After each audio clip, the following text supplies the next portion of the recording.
Liquid as well as Yangon Galacticos. Winner for this one will get match point and one step closer to getting to knockouts. So we know what's at stake here for both the teams. Yangon Galacticos, a team that came into M7 surprising and shocking many of the international viewers who saw them for the first time. Had a very strong showing throughout their journey up to this point, and now face off against the Giant in Team Liquid. Definitely a test ahead of them, but they've done it before. They can do it here. It is a best of 3, of course. And if they can secure themselves that spot in the knockouts off a win here against a team like Team Liquid, that would be massive for Yangon Galacticos. So the way that Yangon Galacticos can really use their lineup here if they move fast, because having a Kalia, Farsa, Nolan, they can move pretty fast. And if they get some kind of lead for Ying, Ying can start living in the jungle of Team Liquid. Oh, flicker out already for Sanji very early on. That's a big spell burned out. Yeah, and I want to see more of that. If Yangon Galacticos, again, able to get Ying a favorable matchup against Sanford, and then just make sure that Carl does not get to farm ever, then that's a game where Yangon Galacticos can utilize the best aspects of each hero on their lineup. Yeah, part of that too is, again, the pressure that a Farsa can bring early on throughout the course of the game, but now we're seeing more and more of the Nolan, you know, and I feel like that paired up with a Farsa works really well because they either work interchangeably, that you can either pop off a couple feathered airstrikes, soften up the targets, Nolan can swoop in, or vice versa. Nolan allows you to go ahead and soften them up before the feathered airstrike has dropped down, and not to mention all this to play into Stitch, just like we saw in the hands of Dominkite. If he can go ahead, get a couple early kills, build up the stacks that he needs on the Sky Piercer, and work with this space. I feel like that might be one of the harder things because you can see he's running the Flicker instead of the Purify, for example, that we saw earlier. So this first turtle looks like it's just going to be a clean take for TL. Yep, beautifully done. Sanji steals away the Tsunami Slam just in case Yangon Galacticos walk up, but this is the signature Liquid style. They are able to build such a big lead off the start of the game through Turtle because it's free when you have a Yuzong. Yeah, like, Sanford, can you win lane? Yes. Okay, we basically get Turtle for free. Sanford is showcasing since, I would say since M4, on how important EXP really is for the jungler, right? Making sure that you get free objectives, essentially. Oh, okay, Sanji can hold on to his own Kaleo. Oh, Blink. Tsunami Slam mounted a fracture and they get him down. Oheb tries to run him down now with AOG helping him out. Blink's going to be locked down, and that's a kill over to Carl TZ as he snipes him with the arrow. All right, bit of a trade. Now some pressure on this side of the jungle, though. Red tree on Han. Mounted Shocker hawks him down. It's Traceless now. Does he snipe him? And he does. The goat doesn't miss. He tried to bob and weave, man. He forgot the weave. Hey. Pretty sure if the second skill was off cooldown, he could have gotten away. And yeah, Team Liquid dared to draft. That kind of want the skills just a little bit, but Carl on this decent shit, already getting early advantages, having 2 kills. That's all the team has, and it's all on him. Okay, so early on, a little bit of a setup potential, of course, now on both sides. Sanji, for the most part, I think he will usually opt for that Tsunami Slam, otherwise Lena's Feathered Airstrike. But even looking at the item potential here, pretty much even across the board, albeit a little bit of gold ahead in the jungle, but that's going to be expected with the 2 kills for Carl TZ. And this is one of the best starts you can have with a YSS, of course, you know, and this is one of the heroes that he probably played the most in the regional professional league over in the Philippines, so it's a very standard for Carl TZ to rotate the way he has. And interesting too, because Oheb on this Sora is gonna act a little bit different than what we saw earlier today. Obviously with the Sora in the XP lane, works differently in terms of itemization, damage potential. You can expect to see similar things that we saw in the hands of Innocent, but now, the second turtle of the game, it looks like Yangon wants to fight for it, but they're forced off of it. Yeah, there's no way you can contest when there's Sanford on the Yuzong. Goes on Lina. Doesn't want to go all in, just petrifies him and zones him back. Oheb as well, this time rotating over towards the neutral objective. Yeah, they're just playing it clean, making it so that Yangon Galacticos, even if they want to, they can't really get a trade.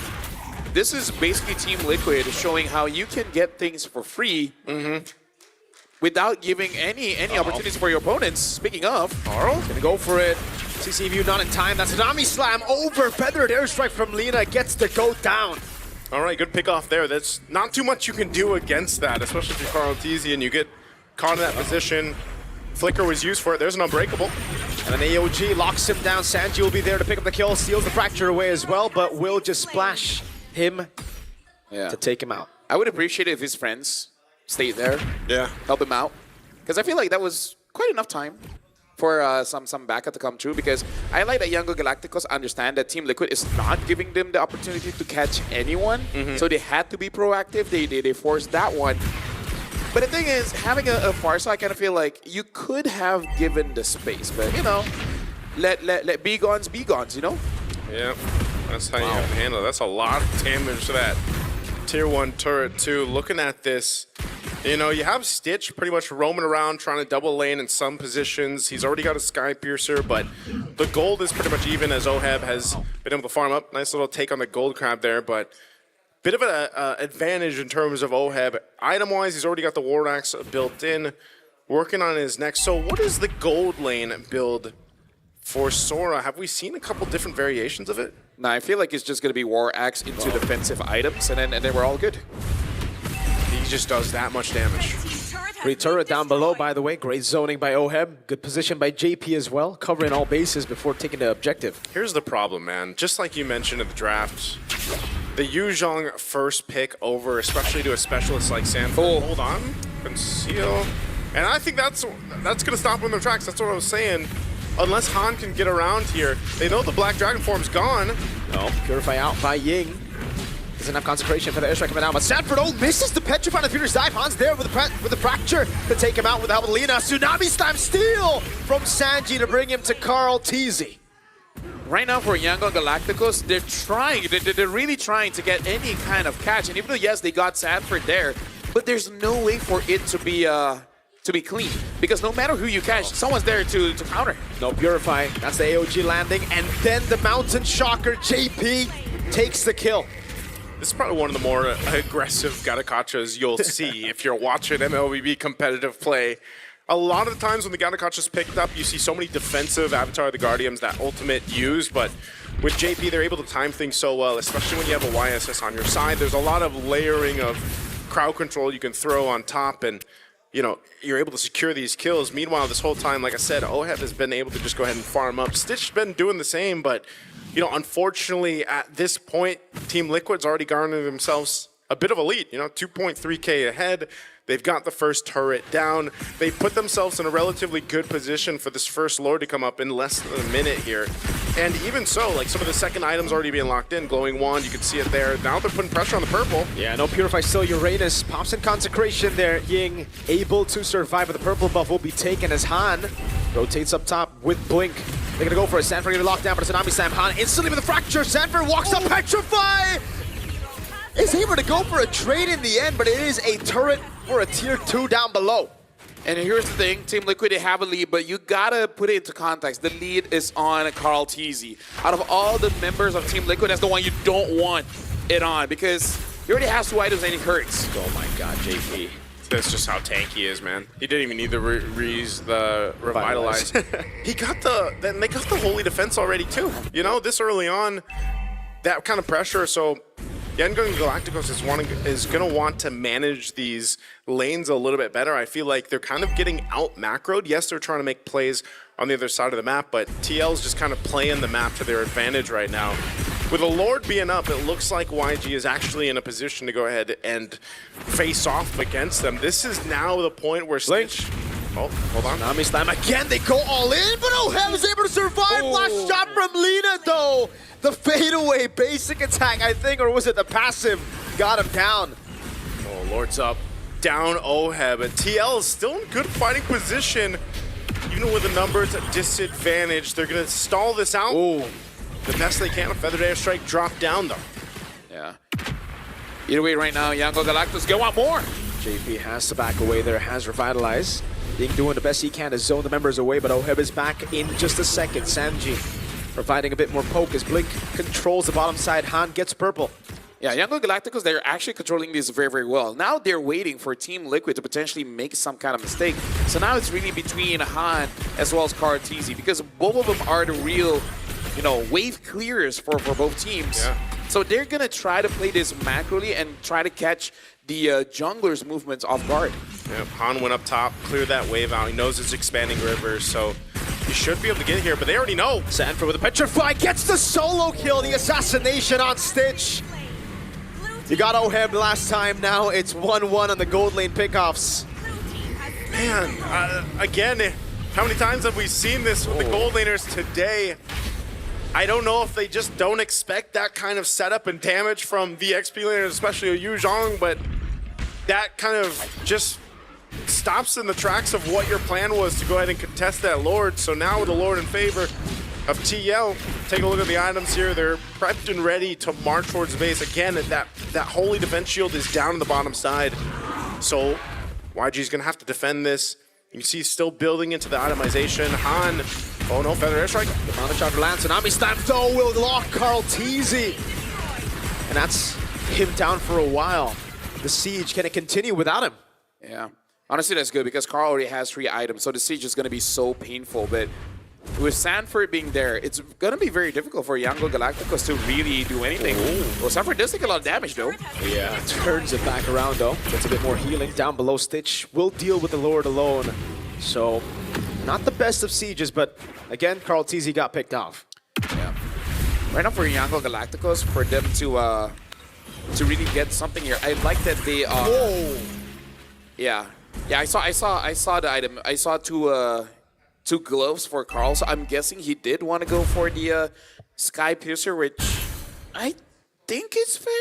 I think it's not super punishable. Is the main damage dealer. Yeah, I'm wondering how this is going to play out too once we get towards that phase where if Yangon Galacticos is able to go ahead and defend, at least put themselves in a good position, then, you know, Oheb being on the Sora gold lane, how that'll play a part. Because again, even when we saw it in the hands of Innocent for SRG, you know, when they were on the defense side of things, they were able to turn it around because of that base defense that we saw where you got his Savage. And, you know, it's one of the things where it's like, if YSS is gone, if he's out of the picture, then your fighting reach, your fighting potential is a little bit tougher to pull off here with this kind of lineup from Team Liquid. And so that's why you see kind of a shift now at this portion of the game on who they go for. It looks like that was already going to use Mountain Chakra to go for Blink. Blink's not falling for it, still holds on to his Flicker.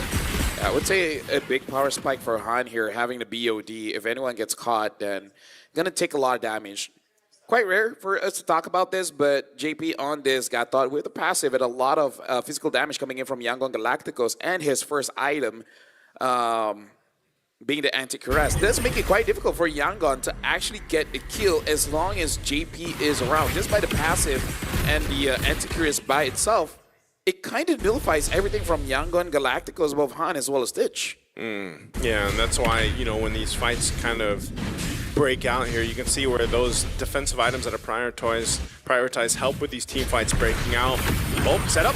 All in on Ying. Even Oheb using the ultimate, but Purify just gets him out there, and Oheb's gonna be caught. The fracture goes onto the air feathered airstrike, and now it's Blink!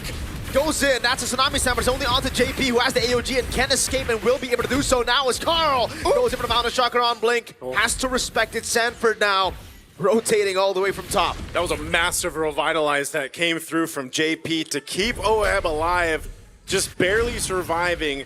Does get a winner's crown now available, but the Lord is up. There's a lot of push and pull between both the teams right now, and they gotta wait for these ultimates to be back up. Sanji holding on to the Tsunami Slam. And it's unfortunate, and this is why I was saying, you know, the Uranus pick, it makes sense in a way that he's your guy to go get the vision, deal with a lot of these resources expended on him, towards him, and he can soak it up, but here they go. Tsunami Slam now stolen by Sanji. It's gonna be Ying who gets caught, but Sanji's caught in the midst of it all, and still able to flicker out, but JP falls. Winner crown by Oheb, he goes in, Tsunami Slam over from Blink, Sanford in the back, furious dive on Stitch, and he gets him. Now it's Lina and Ying, can he turn it around? Sanford!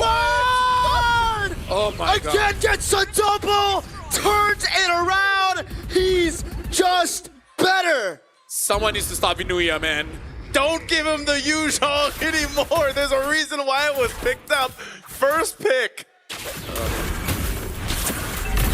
You can see that they're thinking on how to outplay it, and then Sanford's there just doing it casually.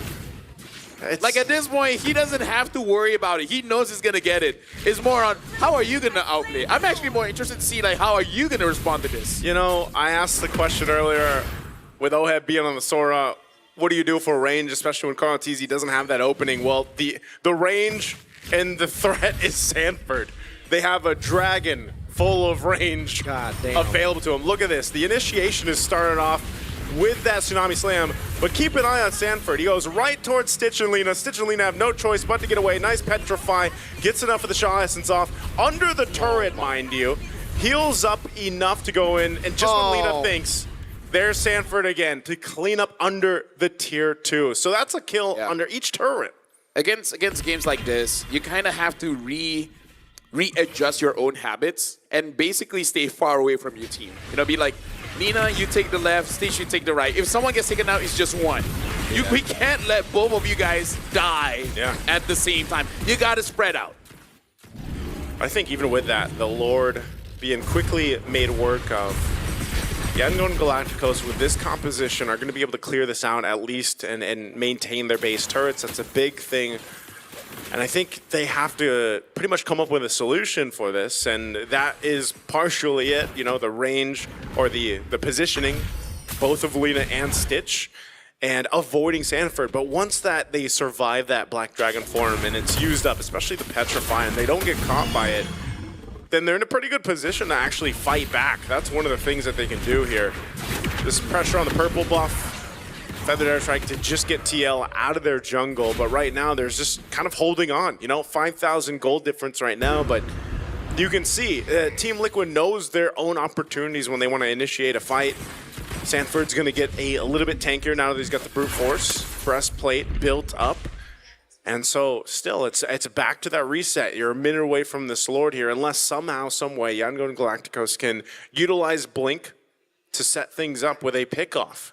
Yeah, but again, like you also got to choose your targets, because last time he did get a JP, and that could actually be quite bad for the team, because so far, Yangon Galacticos, they're actually positioning quite close to each other. At that point, you don't even have to hope for Sanford to chase everyone, right? Unbreakable 5 members. Yeah. You could actually do that if Blink brings them closer to his team. So it is something that you have to micromanage, and Yangon Galacticos, they just got to figure out the next time that they fight, they got to spread out and basically take Team Liquid in a 1v1. 5v5 is quite difficult against Sanford when he does have that Yuzong. Yeah, that's why it's difficult, you know, for Blink as well. Because for the most part, you're not really going to have the range to get anybody else unless you catch them by surprise, and that most likely won't happen. You know, just kind of out in the open. They're going to have to wait for this Lord to come up and then fight for positioning. Basically hope that Carl just traces this straight into his face. Oh, man. So that he can I don't think that's going to happen. That's the dream. Yeah. That's one thing Blink could hope for. There's like 8 billion people in the world. Maybe you know, one thing can happen. Does that affect Carl TZ's chance of doing that? Hey, you know. It could, right? I guess there's always something possible here. Yeah. Winner crown, by the way, for Han earlier, so he's going to have... By the way, it's 8.3 billion people in the world. Oh, W's. More and more people. Great. Is that a W? No. Depends how you look at it. Yeah, it depends on how you look at it. Right now, the W is this Lord being fought for, man. Ying picking up on immortality. He's going to need that TL. That push is so scary. Yeah, go for it. Oh, Conceal was used, but it's spotted out by Ying. Ying's like, nope. You shall not pass, sir. Not here. And again, look at Sanford holding that position here. Oh, Blink and Han. What are they going for? Are they going to go for their own? I think they want to catch Carl. Yeah, they really do. But so that's why Sanford is just waiting. But it's going to be really, really tough, to catch Carl here, because the whole team now knows. Because, you know, I mean, it happened twice to Carl. I mean, the tough thing is not having these tier 1s down, too, especially in the mid lane. Oh, no, they're going to start the fight. Yeah, Sanford in the back there, trying to go for the Furious Dive. Blink, Petrify Blink. To dash into the Tsunami Slam into the Feather Airstrike, but Sanji's still able to survive as JP pops in and revitalize, and now Sanford goes in with the Black Dragon Firm to the back again. AOJ from JP! Almost lands. Immortality gonna be down. That's Stitch with the Sky Piercer. Petrify from Sanford on 3. And this time it's just a distraction for the rest of the boys to get rid of Ying, and now they have a man advantage. Blink walks up, but it's Sanji who has Tsunami Slam. It's a good thing they didn't die, because they actually were separated. Oh, hold on. What's he? Okay. What's the move here? Fracture, Tsunami Slam, Feather Airstrike coming down, but Oheb gets the kill and gets out of the Feathered Airstrike. Wow. Okay, I wasn't expecting them to pick up another kill, but because I think you could have still contested for that Lord if YG didn't lose another, but what a decision from TL and Oheb. Yeah, honestly, Yangon Galacticos, I don't know if they're getting desperate by making this kind of plays because, again, they're doing the right things, but then they kind of like autopilot in the situation where they're putting themselves in danger. Because, again, Lina and Stitch was in the flanks. No one was chasing after him. He was free hitting. And then gets close to the team, gets caught by Sanford. It's a good thing it didn't get worse. But then, I understand that Han doesn't have a lot of damage, but at the same time, the Lord is up. I don't think it's necessary for you to do that. Yeah. This time it's Evolved Lord too, man. Yeah, they're going to go ahead and walk with this one in, but pretty good clear. Feather Airstrike being dropped down too. They're just trying to hold on to the base turrets as they can. A little Revitalize being used. They're going to go for it. Stolen Feather Airstrike, Sanji! Almost takes Lina out there. Black Dragon form now comes in as they look to zone YG away from the mid lane base turret. Carl TZ wasn't able to find it. Now it's going to be Tsunami Slam over to JP. Doesn't have the immortality, so he goes straight down. Now it's Oheb on 2. Bringing it back, but there's no combo. Carl has him out. A shocker pulls it in. That's a good disengage now with them in the ground and the immortality by from Oheb, who turns it around. And now it's Han losing immortality, splashed out by Sanji. Only Lina and Ying. A cannon minion up top, taking the last base turret down. Carl TZ going for the passive stacks over on Ying. That's Oheb coming down. Sanji! Under turret goes in. Carl gets lasered, but he stands alive. And TL secure match point. A phenomenal team fight to end the game there to get game 1 under the belt for TL. Again, Team Liquid, they're playing it very clean, utilizing their heroes just to get as much of the objectives for free as possible. But Yangon Galacticos, you can definitely see that they want to get the fight. They want to actually start something. So